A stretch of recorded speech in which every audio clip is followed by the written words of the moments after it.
Football is the most watched sport on the planet. 3.5 billion. Every country, every continent, every languages. But most people only see the surface, the goals, the transfer fees, the celebrations. This channel goes deeper than that. Every episode we take one moment, one rivalry, one story on the football history, and we break it down. The tactics, what it means back then, and what it means right now. Because football isn't just a game, it's history, it's culture, it's identity. So welcome, let's get into it right now.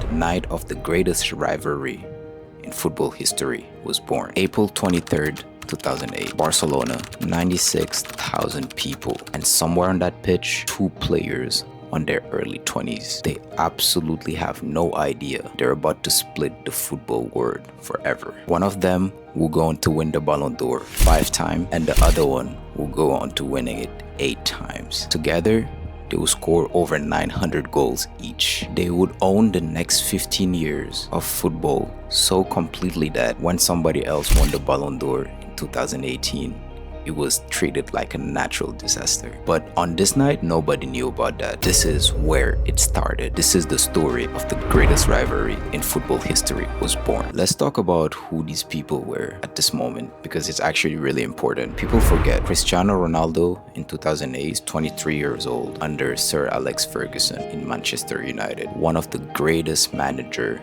in football history. And Ronaldo is already incredible. Fast, powerful, fearless, can shoot with both foot. He was amazing. But here's the thing, he's still widely seen as a showman, someone who does so many tricks, someone who falls down so easily.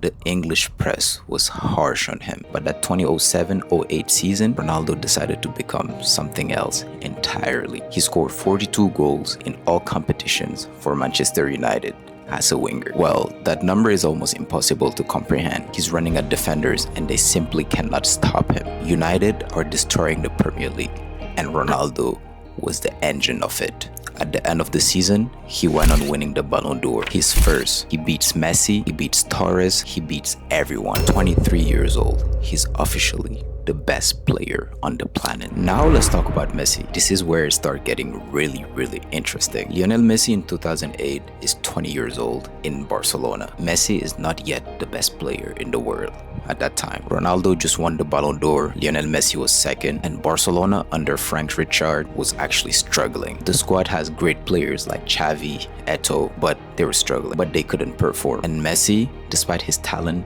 doesn't have a Champions League yet under his name. He's the kid with all the potential but haven't proven it to anyone yet in the big stage. And the Champions League draw happened. Guess what? Barcelona versus Manchester United. Messi versus Ronaldo for the very first time. Camp Nou, April 23rd, 2008. First leg. And tactically, this game is a chess match. Manchester United set up discipline and compact with the 4-4-2 of Sir Alex Ferguson, giving the free roam Ronaldo to move on the right wing. The key instruction was simple. Michael Carrick, Paul Scholes to press really high on the midfielders, because if you let these two players, Xavi and Iniesta, the game is over. You're cooked. Barcelona 4-3-3 with Messi on the right, Eto'o in the middle, and you got Xavi, Iniesta, Deco controlling the tempo of the midfield. Rio Ferdinand and Vidic were probably the best defender during that time. Physically aggressive, they're good in the air. Messi was marked really tight. The game ended up 0-0. Nobody scored, but watch the highlights. Two players circling each other. The crowd sense something is happening, even though nothing is happening. And on the second leg, at Old Trafford, Ronaldo lifts the trophy, wins the Ballon d'Or. Life is good, but they didn't know that Barca is planning something. Summer 2008, Barcelona took one of the most important decisions of the club history. They appointed Pep Guardiola as the head coach of FC Barcelona. He has never managed a top-level club, and most people think it's a huge risk. And what Guardiola does on the first season is unreal. He cleans out the dressing room.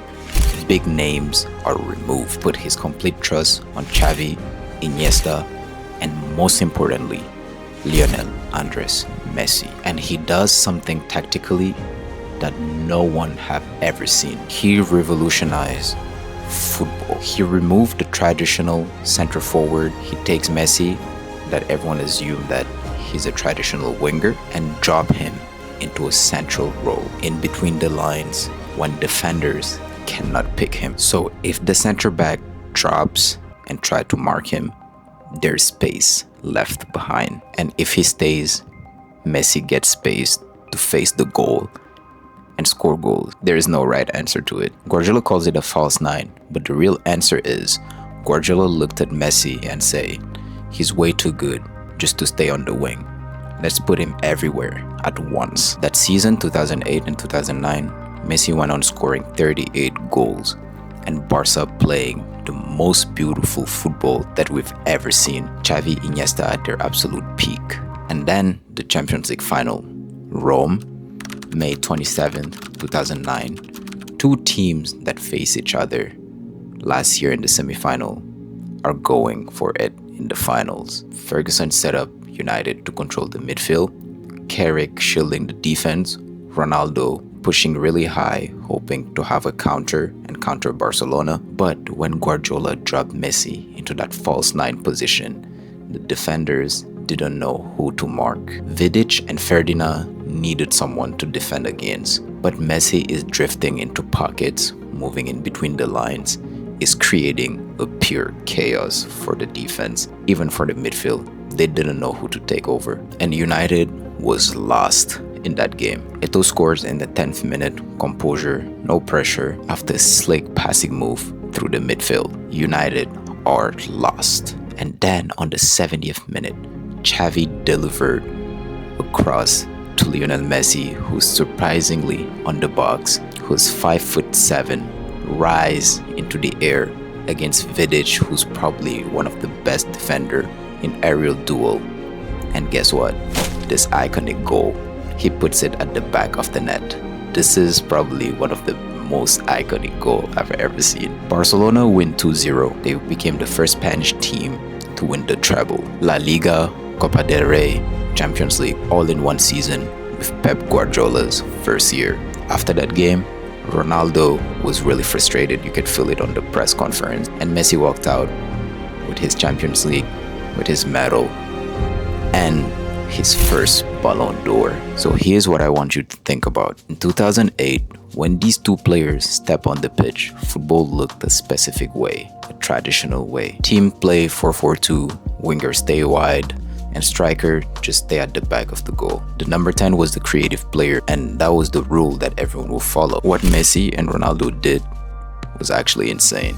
Pushing each other for more than 15 years, pushing each other to the highest level, to break some records that nobody could even imagine. Ronaldo proved that a winger can score 50 goals per season, and Messi proved that a player with no position could control an entire game. Their rivalry kind of forced coaches, analysis, kind of readjust, readapt, and learn more about football. And here's the thing, on April 23rd, 2008, when both of them walked on the pitch, they were not thinking about Ballon d'Or, they were not thinking about rivalry. They were just two players that were just trying to win the game. And between them, they went on to winning 80 trophies, scored 900 goals, each other own an entire football decade. They had no idea, and that's the part that gets me. This was just the beginning. So yeah guys, if you guys like this type of videos, let me know in the comments. Make sure to drop a like, follow, subscribe, share it to your friends. Let me know who should I do next, and I'll see you in the next one. Peace.